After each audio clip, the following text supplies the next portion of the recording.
Hi folks, just a little walk around of my little property. So, very nice sunny Sunday evening.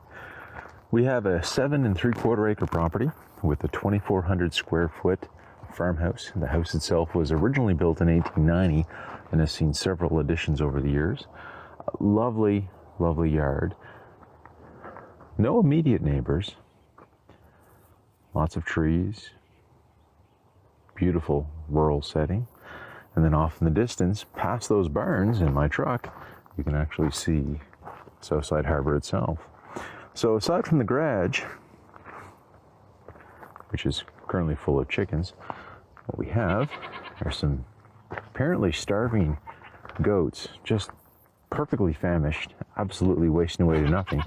Oh, you exaggerate. You're not starving. We have a little, I think it's about 0.9 acres fenced in goat pasture. And right now we have some chickens in there, including an escapee. That's awesome. Who are busy fertilizing the field. And this is electric fencing. This will be included in the sale itself. We also have the 16 by 16 foot goat barn.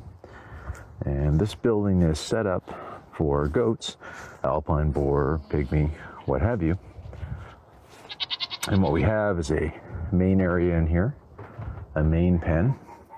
We have a smaller pen, which I often use for kidding when the goats are actually going ahead and giving birth. And then we have a third pen, which is for isolation, or since thankfully most of my goats are quite healthy, we use this for hay storage. Okay. No, it's not supper time yet, you heathens. Bunch of goobers. Hi, Potato. That's the Potato, the sheep that thinks she's a goat. We try not to talk about her too much. Right, Potato? Right. All right, so aside from the goat barn, we also have a little 12 by 16 foot hay barn. Last year, I went ahead and I stored mostly round bales in here. It's got a gravel floor. It's on a raised gravel bed with juniper cribbing around the edge of it. And basically, I just put down pallets on top of the gravel to allow some air circulation. And I stocked this full of round bales. Double doors, really, really easy to open up. And the idea is that if you wanted to do squares, which would be easiest, we certainly could. Obviously, you know, when I sell the place, this will be all cleaned out and the pallets replaced. But right now, I've been busy redoing the roof. The roof has been newly shingled. It's in perfect shape. And then we also have a 20 by 20 foot sheep barn. Now the sheep barn is set up so that one half is for the sheepies themselves. Here we go. And the other half, basically I'd use this for hay storage here. And then I have two kidding pens at the end. I only have a gate on one of them because this divider in the middle is just held in place by 6 screws.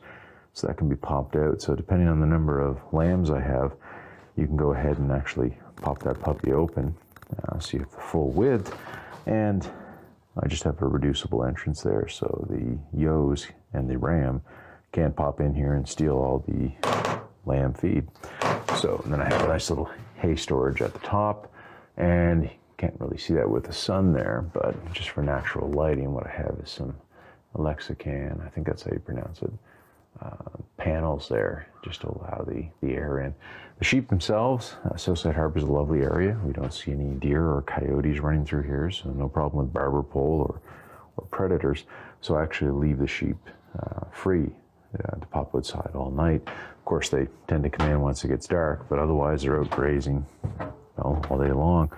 And the sheep pasture is on the first pid, and this pasture is pretty much, I have to double check to be honest. I'll be pulling this up my backside, but I want to say this is something like 1.6 acres. I don't know. I'll have to check. But again, electric fencing, the ground rod and the actual fencing itself, the posts and the poly wire. It's all Gallagher poly wire, very good stuff. That's included. The buyer would have to pick up an actual fencer itself.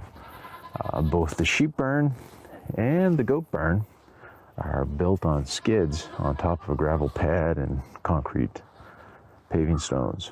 So they're considered temporary structures. The hay barn is actually built directly on an actual gravel pad. Ignore the mess. just finishing up the last of the roof today and decided to do some house cleaning. I've got some lumber to stack and otherwise get rid of. So I had the chickens actually out in their tractors inside a little fence to keep the goats out, because goats not only like to play with chickens, but more importantly, Potato likes to chase them. And then, of course, they also like to climb on top of anything they can. So the chickens will be moved around all summer, and that'll help fertilize the goat pasture. Now, the third pasture that I have is something you should probably look at online. This is a larger field, and hay was made on this for many, many years without much being put into it by the previous owner, and more importantly, the owner before that. So what would happen is that the topsoil got increasingly compressed over the years. No amendments were added, so I plowed this up, and I went ahead and I added quite a bit of lime to it over the years as a fertilizer. So what I've been doing with this field is I've been moving the pigs around. The very first year, the pigs were located along this section, and the second year down there. The third year they were here, and the fourth year they're here. So between the buckwheat being planted and then pigs being moved about on it, the field's been pretty aggressively fertilized. It just needs a bit more soil amendment, as tends to happen with soil that's been basically ignored for 20 some odd years. Oi, biggies! And there's the biggies. So basically this section, and then way down there, it's kind of hard to see with the glare from the sun. You got a little triangular piece. You can see that better online. This has all been regularly mowed. It's been plowed. It's been planted. And I put a lot of clover in. So I was ready to go ahead and use this as pasture this year. Get a couple of calves on it. But as I said in an earlier video, I decided to move instead. Just because of the hard ceiling I have with the amount of space. So what I do have is just below those trees down there, which again is kind of hard to see. I know, piggies, I'm teasing you. We're gonna get supper in a bit. There's a full pond down there, which has some beavers in it. And then behind those trees over there is half a pond. The property line actually bisects the pond, and that's where the well is. So the well draws from the spring-fed pond. So basically an inexhaustible source of water, given that I think one year I had, 9 pigs at a single time. I had 120 chickens, and I had 9 goats and 17 sheep, lambs and ewes. So never ran dry. Great source of water, right? Hi, piggies. And there's the pinky piggies. Had some happy pigs.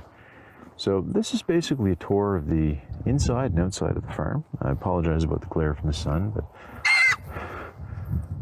'tis the season. And that would be the ear-piercing shriek of a pig who once again discovered that, yes, that electric fencing is still live. Good job, guys. That's awesome. Thank you. I'm sure people heard that all the way in town. Anyway, that's pretty much the tour of the farm.